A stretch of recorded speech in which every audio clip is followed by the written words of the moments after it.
It was a stormy night in the heartland, where Sarah and I owned a sprawling farm. Our days were consumed by the cultivation of endless rows of corn, a familiar sight in the vast fields of our rural Iowa farm. We were born and raised in this agrarian lifestyle, and it was all we knew. In our secluded corner of the world, surrounded by nothing but open spaces, our nearest neighbors were George and Kenny. They too were farmers, each residing about half a mile away from us in opposite directions. With the scarcity of people in our area, it was only natural for us to forge bonds with our neighbors. We often spent time together, sharing drinks, stories, and the occasional board game night. One otherwise uneventful weekend evening in August 2018, we invited George and his wife over for drinks. The hours slipped away as we indulged in laughter and merriment, fueled by the spirits that flowed freely. As the night wore on, George and his wife bid us farewell and headed home. It was a short and straightforward journey for them, just a 30-second drive along a straight path. Sarah and I decided to continue the night, sipping wine and enjoying one of our favorite movies. The weight of the wine began to take hold, and exhaustion washed over us. We were on the verge of surrendering to sleep, cuddled up on the couch when an unexpected knock shattered the tranquility of our home. The late hour and the rarity of visitors made the knock at our door all the more unsettling. In fact, we couldn't recall it ever happening before. But what sent shivers down our spines was the faint voice that accompanied the knocks, pleading for assistance. I muted the television, and we both strained to listen for any further signs of the stranger's presence. After a brief silence, another set of knocks resounded through the house, followed by a muffled voice urgently appealing for help. I glanced at Sarah, and she shook her head, a silent gesture warning me against opening the door. Curiosity got the best of me, and I whispered, "I'll just ask who it is." Sarah whispered back, her voice filled with trepidation, "We shouldn't let them know we're home, but they might already know."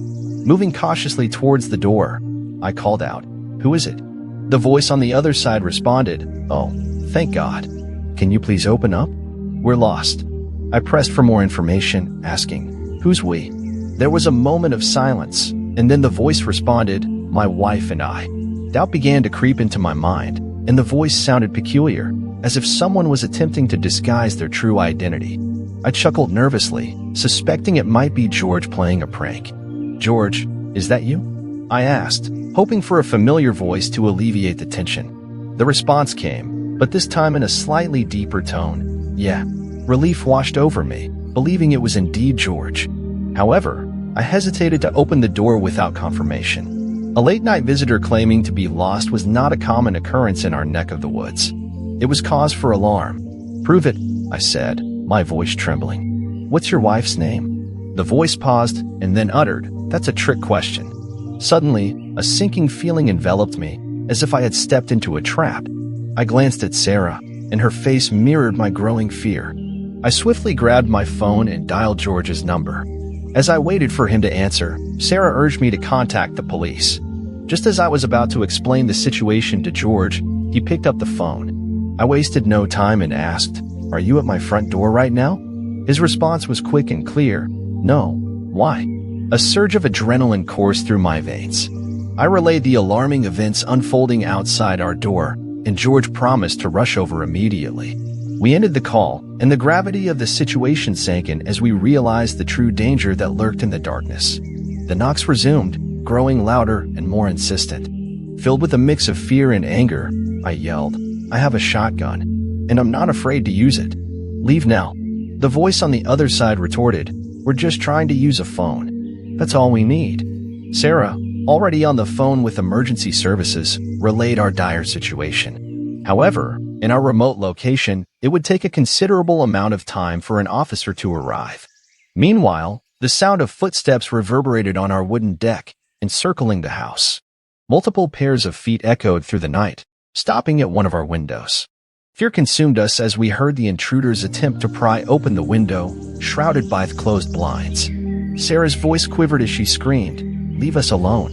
I followed suit, channeling my fear into a roar, demanding that they vacate our property before suffering the consequences.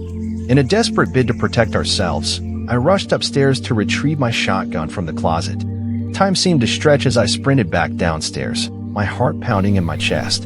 A few seconds later, George arrived, armed with his own shotgun. He had seen no signs of anyone upon his arrival.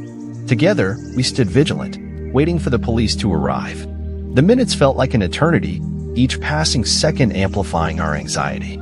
Finally, the flashing lights of a patrol car pierced the darkness, bringing a glimmer of hope. The officer conducted a swift scan of the property, reassuring us that the immediate threat had passed. But the terror we had experienced that night would be etched in our memories forever. The officer advised us to install security cameras, an oversight we had never considered until that harrowing incident. Days turned into weeks, and we managed to find solace in the added security measures we had implemented. The presence of the cameras acted as a deterrent, a constant reminder that we were no longer defenseless against the unknown. It sends shivers down my spine to this day, knowing that a mere wooden door had stood as the only barrier between us and the potential horrors that lay beyond. The isolation of our farm, once a source of tranquility, now held an air of vulnerability. We vowed never to underestimate the darkness that can lurk in the hearts of those who seek to invade our haven. The events of that fateful night served as a stark reminder that evil can find its way into even the most idyllic corners of the world. We had been thrust into a nightmare, forever altering our perception of safety and trust. The scars left behind, both seen and unseen, would serve as a constant reminder of the fragility of our existence in the face of malevolence. As time passed, we learned to carry the weight of that night with us, a silent burden that forever changed the course of our lives. The farm still stood, its fields stretching out as far as the eye could see, but the innocence and naivety we once possessed had been irreversibly shattered. Now, as the wind rustles through the cornfields on stormy nights, we find ourselves haunted by the echoes of that chilling encounter. The memory of the voice, the footsteps, and the desperate pounding on our door lingers, a ghostly reminder of the night our farm became a battleground between the forces of good and evil. And so, we continue to tend to our crops, to nurture the land that has been in our families for generations. But beneath the surface, hidden amongst the golden stalks, lies a shared secret, a tale of terror that will forever be etched into the fabric of our lives as farm owners in the heartland.